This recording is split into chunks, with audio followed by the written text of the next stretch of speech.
찍으면 계약까지 간다. 안녕하세요, 금도끼 이수장입니다. 여러분, 솔직하게 한 가지 물어볼게요. 지금 이 순간에도 손님 만나고 사무실로 돌아오면서 왜 또 계약이 안 됐지? 이런 생각 해보신 적 있으세요? 워킹 손님 들어오면 반갑잖아요.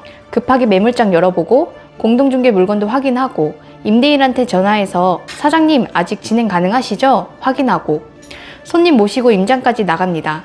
현장 가서도 열심히 브리핑합니다. 고객님, 여기는 대지가 몇 평이고요. 건물은 몇 평입니다. 전력은 이 정도고 도로 진입 괜찮고요.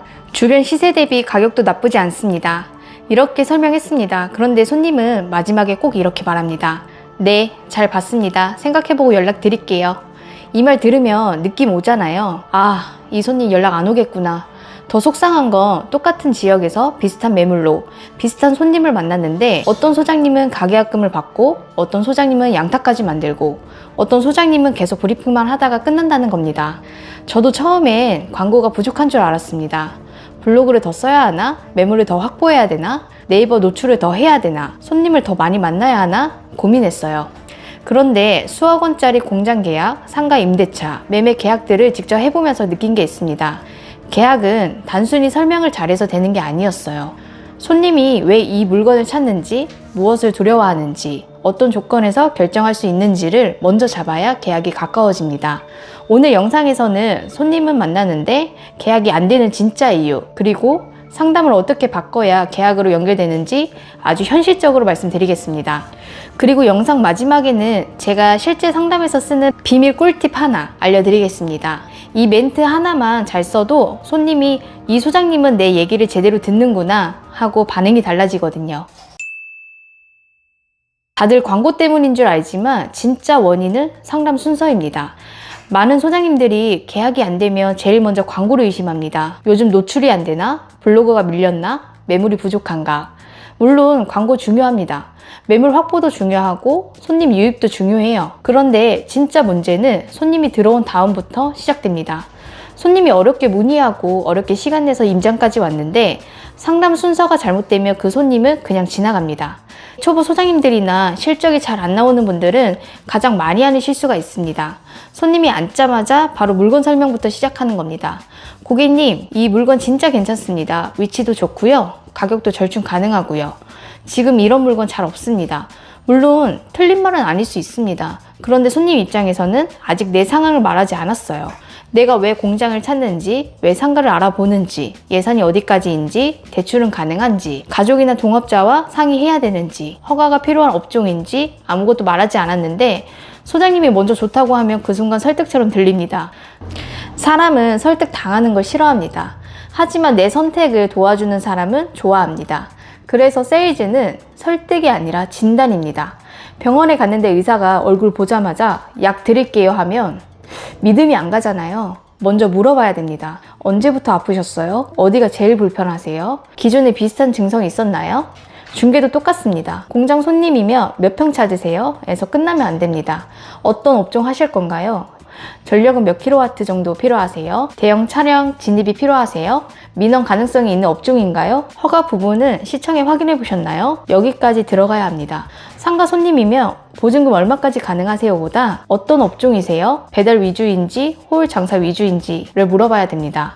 손님은 물건을 보러 온 것 같지만 사실은 문제를 해결하러 온 겁니다. 그 문제를 모르고 설명만 하며 목적지도 모르고 운전하는 것과 같습니다. 계약률을 바꾸는 3단계 진단형 상담법. 첫 번째 단계는 설명 전에 기준을 잡는 겁니다. 손님이 오시면 바로 매물 브리핑 들어가지 마시고 이렇게 시작해보세요. 고객님, 제가 괜히 여러 물건 보여드리기보다 정확히 맞는 물건을 추천드리려면 조건을 먼저 조금 여쭤봐야 합니다. 그래야 시간 낭비 안 하시거든요.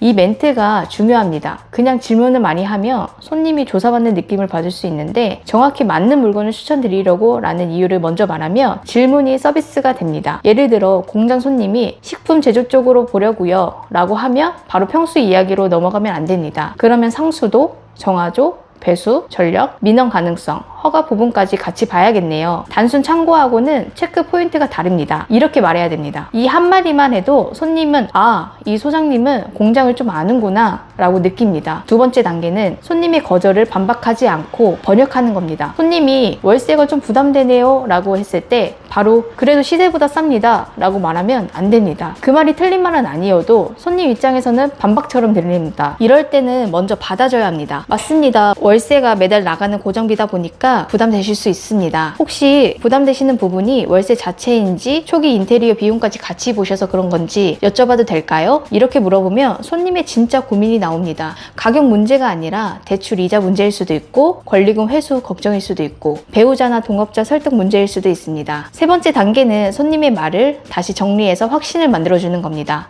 이게 오늘 말씀드린 비밀 꿀팁입니다. 상담 마지막에 꼭 이렇게 말해보세요. 고객님, 말씀을 정리해보면 첫째, 전력은 최소 40kW 이상 필요하시고 둘째, 대형 차량 진입이 가능해야 하고 셋째, 허가 가능성이 가장 중요하시고 넷째, 월 고정비는 350만 원 안쪽이면 좋으신 거죠. 그 기준으로 보면 오늘 본 물건은 전력과 진입은 맞습니다. 다만 허가 부분은 시청 확인이 필요해서 이 부분 확인 후 다시 말씀드리는 게 좋겠습니다. 이 멘트가 왜 강력하냐면 손님이 내 말을 들었다고 느끼기 때문입니다. 계약은 밀어붙여서 되는 게 아니라 손님이 내 조건에는 이게 맞겠네요 라고 스스로 느껴야 됩니다. 중간에 난관도 있습니다. 질문을 많이 하면 손님이 귀찮아하실 수 있어요.